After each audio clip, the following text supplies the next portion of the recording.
بیری کے پتوں سے جو غسل ہے کہ اس سے جادو وغیرہ کی کاٹ ہو جاتی ہے اور خاص اس دن کے حوالے سے اس کی ترغیبات موجود ہیں، تو کیا کہیں گے آپ؟ دیکھیں، دو طرح کی بات ہے یہاں پر. ایک تو ہے اس اعتبار سے کہ کیا یہ عمل کرنا درست ہے یا نہیں ہے.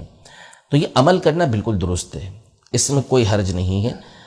بہت سارے ٹوٹکے ہوتے ہیں، دادی اماں کے ٹوٹکے ہوتے ہیں اور گھر کے بزرگ جو ہوتے ہیں ان کے طرح طرح کے ٹوٹکے ہوتے ہیں جن کے ذریعے سے ہم دیکھتے ہیں کہ یہ معاملہ ہو جاتا ہے. ہمیں بھی نزلہ کھانسی وغیرہ ہوتا ہے تو گھر میں ٹوٹکوں کوئی کے نہ ذریعے کوئی ہو جاتا ہے.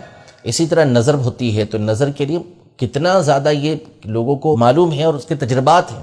مشاہدہ اس کا کہ مرچیاں گھمائی بغیر کچھ پڑے، آگ میں ڈالی نظر اتر جاتی ہے. بالکل. تو ہوتا یہ ہے کہ دیکھیں جتنا بھی علاج ہوتا ہے نا، چاہے وہ طبی علاج ہو یا چاہے وہ روحانی علاج ہو، جو قرآن و سنت کے اندر ہے وہ تو الگ بات ہے، وہ اس میں موجود ہے تو وہ تو یقینی اور قطعی چیز ہے. لیکن جتنے بھی اس طرح کے علاج ہوتے ہیں نا، یہ سارے ضنی ہوتے ہیں، یہ تجربات کے اوپر مشتمل ہوتے ہیں کہ ان کو تجربے، ڈاکٹرز کو بھی تجربے ہوتے ہیں، حکیم جو ہوتے ہیں ان کو بھی تجربے ہوتے ہیں کہ فلاں فلاں فارمولے کی چیزیں آپس میں ملائی جائیں گی تو نتیجہ کیا نکلے گا کہ اس طرح کا ایک کمپاؤنڈ بن کے ایک دوائی بن جائے گی جس کے ذریعے سے یہ بیماریاں، یہ جو درد ہے یہ دور ہو جائے گا. کھانے والے کو بالیقین 100% شفا ملے، یہ تو نہ ڈاکٹر دعویٰ کر سکتا ہے، نہ حکیم دعویٰ کر سکتا ہے، نہ کوئی اور دعویٰ کر سکتا ہے. تو اسی طرح یہ جو روحانی علاج ہوتے ہیں، ایک وہ ہوتے ہیں کہ جو قرآن و سنت کے اندر موجود ہیں، وہ تو ظاہر ہے اس میں تو کوئی شک و شبہ ہو ہی نہیں سکتا. باقی یہ جو بزرگان دین رحمہم اللہ اجمعین کے اس طرح کے روحانی علاج ہوتے ہیں، یہ بھی ان کے تجربات ہوتے ہیں. ان کے سامنے یہ چیزیں کھل جاتی ہیں، مسلسل پڑھتے رہنا، مسلسل عمل کرتے رہنا، اس کی وجہ سے ان کے سامنے یہ باتیں کھلتی ہیں کہ بھئی اس کے اندر یہ شفا موجود ہے، اس کے اندر یہ علاج موجود ہے. تو یہ پھر امت کی خیر خواہی کے لیے، امت کی بھلائی کے لیے اسے بیان کر دیتے ہیں.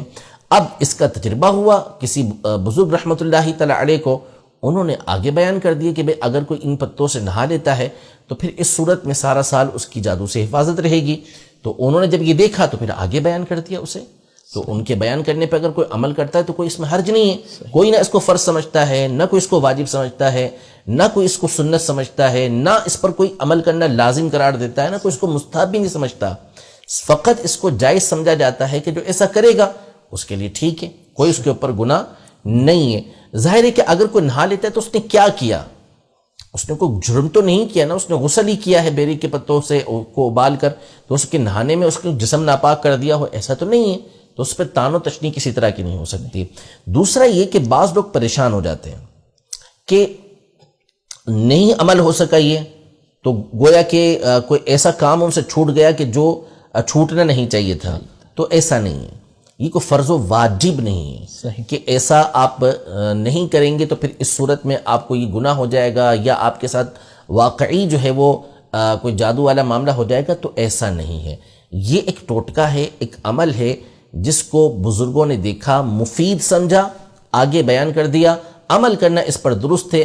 اب جو جتنے اعتقاد کے ساتھ اس پر عمل کرے گا اس کو فائدہ پہنچ جائے گا.